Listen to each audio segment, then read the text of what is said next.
नमस्कार दोस्तों, आज की कहानी का नाम है सेफ हाउस। आज बदलते परिवेश में परिवर्तन बहुत तेजी से हो रहा है।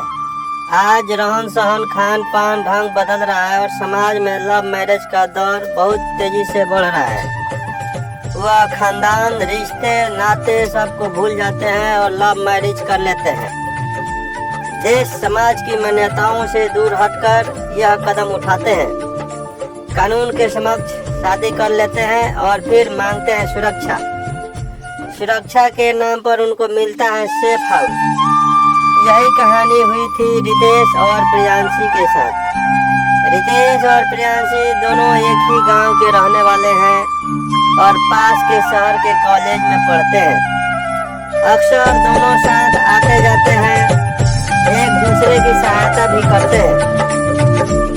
रितेश 20 साल का 6 फुट लंबा हैंडसम लड़का है। रितेश तेज तर्रार, हर कार्य में भाग लेने वाला, चेहरे से उसके भोलापन झलकता है। परंतु कहते हैं ना, प्यार किसी के बस की बात नहीं है। प्यार हमें सब कुछ भुला देता है। आस पड़ोस, यारी, रिश्तेदारी, जात पात, हम प्यार में अंधे हो जाते हैं और यह कदम उठा लेते हैं। यही हाल हुआ था रितेश के साथ। रितेश और प्रियांशी एक दूसरे से प्यार करने लगे थे। दोनों एक गांव के होने की वजह से हर कोई उसका विरोध करता था, क्योंकि यह समाज की मान्यताओं में नहीं था कि एक ही गांव के लड़का लड़की शादी करे। प्रियांशी की जैसे ही कॉलेज की पढ़ाई पूरी हुई, प्रियांशी के घर वाले उसके रिश्ते की बात करने लगे। परंतु प्रियांशी को तो रितेश के साथ रहना था। उसने सारी बात रितेश को बताई और दोनों ने घर से भागकर शादी करने का प्लान बना लिया। रात के साये में परिवार के सभी लोग गहरी नींद में सो रहे थे।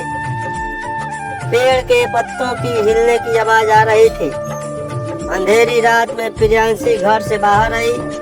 कभी भी प्रियांशी सूर्यास्त के बाद घर से बाहर नहीं निकलती थी। आज उस अंधेरी रात में अकेली चल दी। बस उसे अपना प्यार नजर आ रहा था। आगे रितेश मिल गया और चल दिए अपने वादों और कसमों को निभाने के लिए। सुबह यह बात गांव में बिजली की तरह फैल गई। हर कोई तरह तरह की बात बना रहे थे।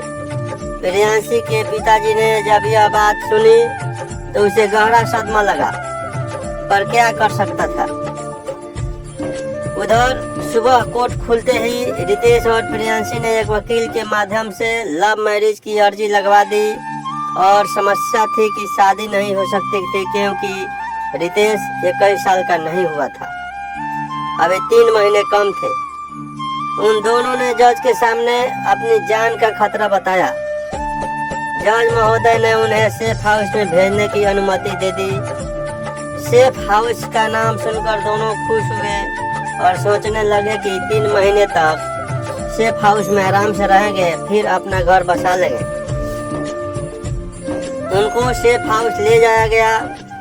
वहां जाकर देखा तो सोचा था उससे बिल्कुल अलग। नाम तो सेफ हाउस था, पर उसे अनसेफ कहे तो कोई बड़ी बात नहीं होगी। गेट पर एक 50 साल से ज्यादा उम्र का पुलिस वाला, जिसके शरीर में केवल वर्दी दिखती थी, वह उनकी सुरक्षा के लिए लगाया हुआ था।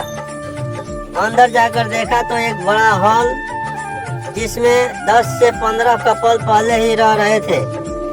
वह भी अपने समय का इंतजार कर रहे थे। एक अटैच बाथरूम, जिसका दरवाजा भी टूटा हुआ, हवा के नाम पर केवल पंखे टंगे थे। लाइट के नाम पर एक बल्ब लटका हुआ था, जिससे नाम मात्र की रोशनी आती थी। इसको देखकर प्रियांशी ने कहा, हम यहाँ नहीं रह सकते। पुलिस ने उन्हें धमकाया और वहाँ छोड़कर आ गए। प्रियांशी के लिए पल पल भारी था। जिसने मौज मस्ती में दिन गुजारे हो, वह ऐसे हालात में कैसे रह सकती है। पर अब कोई चारा भी नहीं था। उस सेफ हाउस में ऐसा ही संसार बसा हुआ था जो प्यार में चांद पर जाना चाहते थे, परंतु सेफ हाउस में आकर अच्छों की खुमारी उतर जाती थी। सेफ हाउस में रहना मजबूरी हो गया। जब तक रितेश 21 वर्ष का न हो जाए तब तक वहाँ ही रहना होगा। वहाँ पर लगभग 15 जोड़े थे, एक कमरा, एक बाथरूम। हम समझ सकते हैं कैसे रहते होंगे।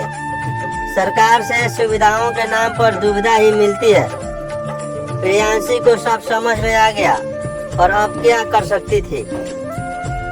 हमें यह कदम सोच समझ कर उठाने चाहिए, क्योंकि समाज की कुछ मान्यताएं हमें बंधन में तो बांधती है, परंतु हमारे संस्कारों में उसे हमें परिपूर्ण करती है। तो ये थी आज की कहानी।